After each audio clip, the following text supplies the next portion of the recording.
are going to try to do this. They are expecting that the public is going to get really angry, and this is probably going to be the trigger that will lead to this mass arrest scenario I've been talking about. When that happens, it's going to be one of the biggest shocks and surprises. I know there's a lot of people that are pissed off because I've been talking about this since probably 2011. It hasn't happened yet, but the more I've learned, I can tell you it absolutely is real, and the alliance is far more complex than I realized, including the fact that there is one type of alliance that's here on Earth, and they have goals, and there is another alliance that's actually working in the space program, and many of the things that the alliance on Earth is trying to do are ultimately going to be relatively obsolete or only short-term transitional stages. Because once the space program stuff comes into view, we're going to have technology so far beyond what we have right now. That alone is going to be the biggest quantum leap in society that we've ever had in recorded history. What do you think about Jade Helm? Is that part of what's going on? What I heard from Pete Peterson, who I trust, and his sources I trust, is that it is largely not true, but that they have been using that to try to inspire preppers to get more prepared, because they are expecting the U.S. to announce that it's bankrupt, that they're not going to, Congress is not going to approve any more debt ceiling raising. The rest of the world is not going to tolerate it anymore. There's all kinds of weird stuff going on. Apparently, since January of this year, Saudi Arabia is not accepting dollars as payment for oil. They're only accepting gold. That has not been publicly reported. That's one of the things that get me in a lot of trouble for saying, but it is apparently true. And we're in trouble. The U.S. government is bankrupt. As I said in my show there that I did in San Mateo, California, New Living Expo, the NSA, good guys, and there's good guys in every intelligence agency, they did make Bitcoin to have a backup so that if the Federal Reserve tries to crash the dollar, that we can reboot our currency off of Bitcoins. And Bitcoins cannot be tampered with. They cannot be hacked. And so recently Goldman bought a bunch of Bitcoins. They see the writing on the wall. Yeah. I found that really interesting. Let's back up. I have a couple of questions that Sure. Now we're already out of time, so now I got to get these in. Do you think, with your knowledge of DNA manipulation, do you think that all of the critical leaps in knowledge throughout history, and I'm referring to mathematics, chafing of wheat, the wheel, fire, were all of these predestined and pre-programmed in our DNA? That knowledge was set to happen on said date? Yeah. I don't know. I think we worship DNA too much, where DNA is sort of like the antenna. But then the question is, who's actually making the broadcast? Right. And if you get back to, Walt was giving me compliments about the last book I wrote, Synchronicity Key. I think that's the one he was talking about. Mm-hmm. And in that whole second half of that book, I talk about how history is cyclical and the same things keep happening. So it does appear that we are on an intelligently designed timeline in which synchronicity and forces of dreams and visions and spontaneous inventors coming up with things seemingly on their own. There are cases in history where, and you mentioned the mill for wheat as one example, all over the world, simultaneously or almost simultaneously, the same technologies are developed. And it does appear that we are on a very precisely manicured timeline that is steered to make sure that we all go through this collective initiation and that we have a suitable type of technology to mimic the telepathy that we're going to have when we go through this quantum leap. And of course, I'm talking about the internet, where everybody is now connected to everybody with this little gizmo that they carry around in their pocket. And that is sort of like the training wheels to get us ready for this telepathic new reality that we're going to be in. And also, this new reality is not going to have money. And we're already seeing everything going in that direction. All these institutions that used to make money are collapsing. Everybody is downloading their music. Everybody is stealing movies. It's so hard now to monetize any creative work because piracy is so widespread. Nobody even thinks it's a bad thing anymore. which is bad for the artists, like guys like you and me that are out there trying to play guitar. Right. Not only, and you touch upon something that is, I think, it's critical, and it's not. It is music and it is movies, but you know what? It's books, it's photography, it's illustrations, it's all the writing, journalism. That's what I'm talking about. Yeah, newspapers, Time magazine, whatever. Pick something, and it is now that monetization part of our culture is completely gone, completely vaporized, completely. When is the last time that I paid to read something? I don't even know. I don't know how they monetize. I don't. Yeah. I don't. It's frightening what the internet has done, and it also goes to another level, David. I use a simple file share program to move stuff around, and I look at that website when I go to it. When I open up that program was given to me free from another company. I didn't steal it. It was this is what we use. Here you go. You can download it from our site. But there's no advertising on that program. There's no payment for it.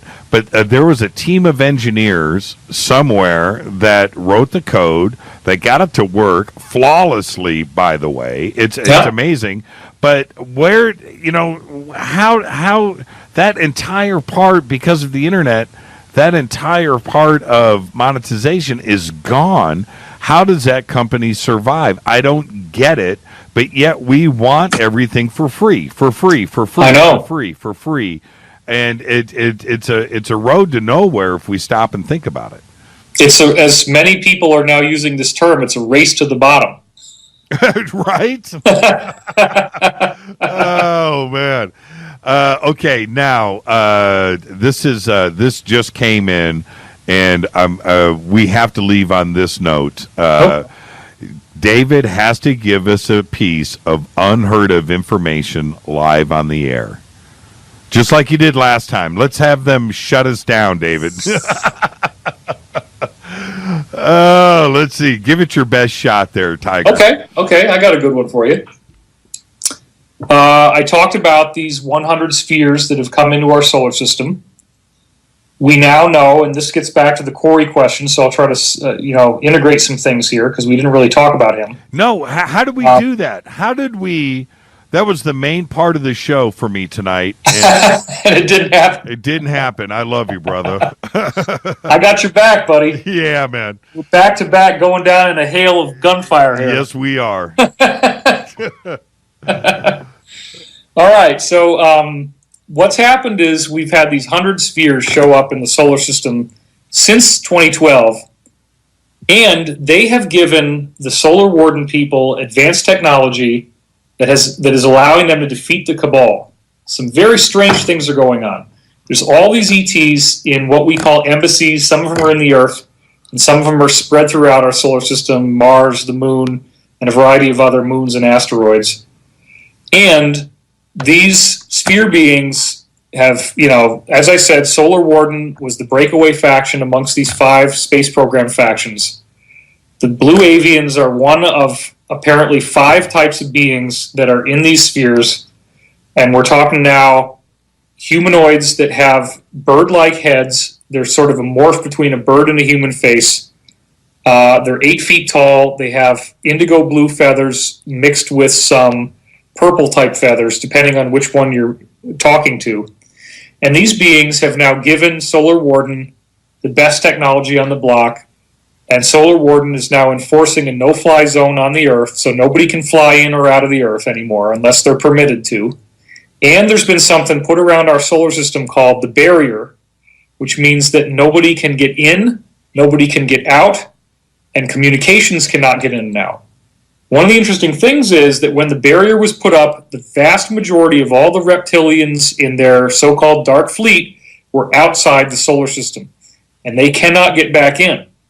Another interesting thing that happened is that the royals of the reptilian, the Dracos, that are still here, were willing to betray and asked if they could betray everyone in the Illuminati below their own cadre of royalty, meaning only the top level reptilians. They were going to betray everybody else in their order if they were just allowed to get the heck out of here.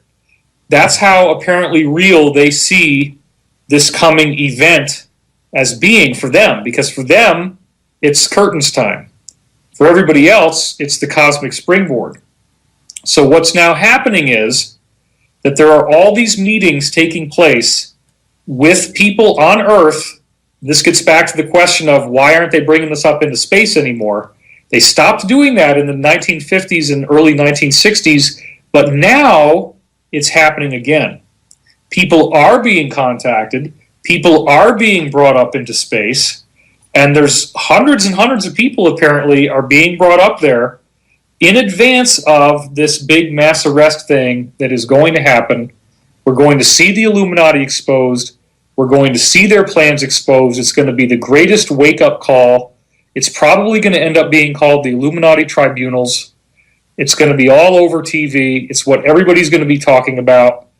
Probably once this happens, you're not going to hear any Lady Gaga or Katy Perry or any of that type of music being played on the radio when you walk into a restaurant or a grocery store, because people are going to know now what was going on. There's going to be a huge backlash against this stuff.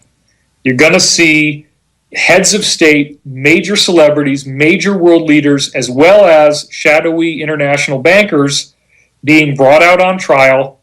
Many of the top-level witnesses, who are the people that can bring down the cabal, have already been brought off planet because they are in such danger from the cabal and from the angry public that they are being held off planet, so that when these mass arrests and the tribunals take place, they will be testifying from a secure location, meaning not on Earth.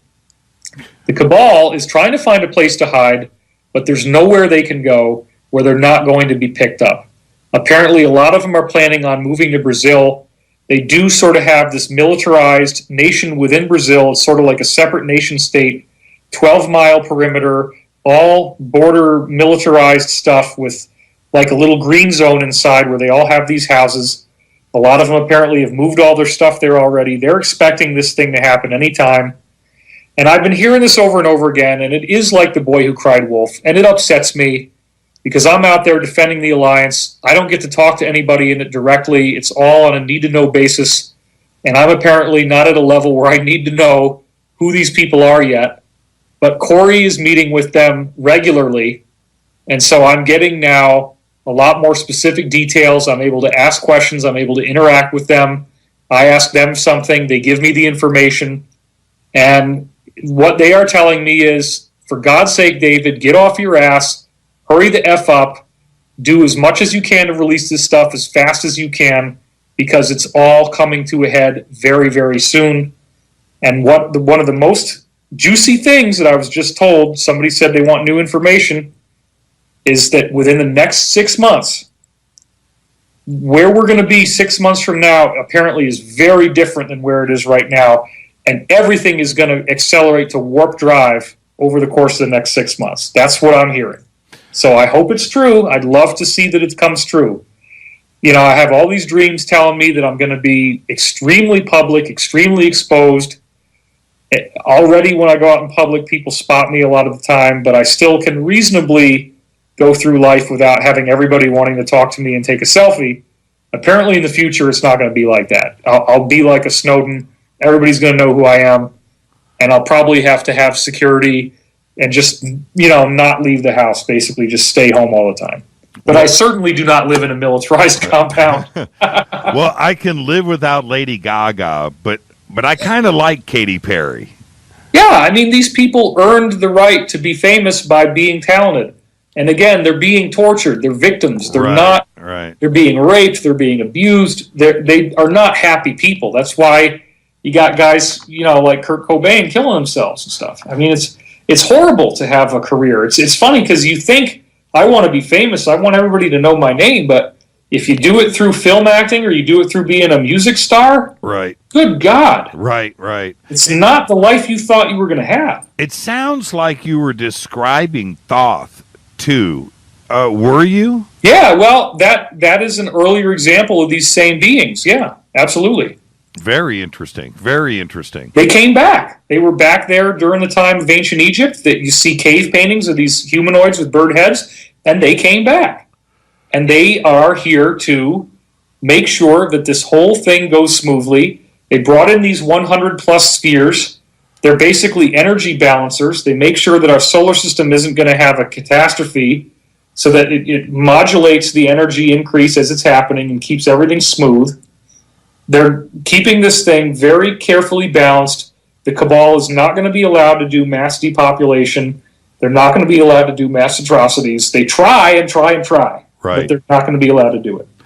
Thank you so much, David. My pleasure. We've got 2 shows we got to schedule. We've got a full music evening that we've got to get booked, and we've got to do one thing that we've got to put on the front burner over the next couple of months.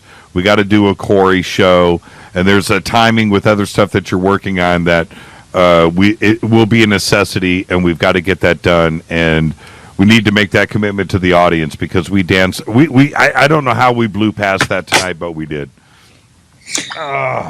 Well, there's a lot of stuff that's coming out. We are going to have Corey do a mini-series on Gaiam TV so that everybody who's a subscriber is going to be able to watch that.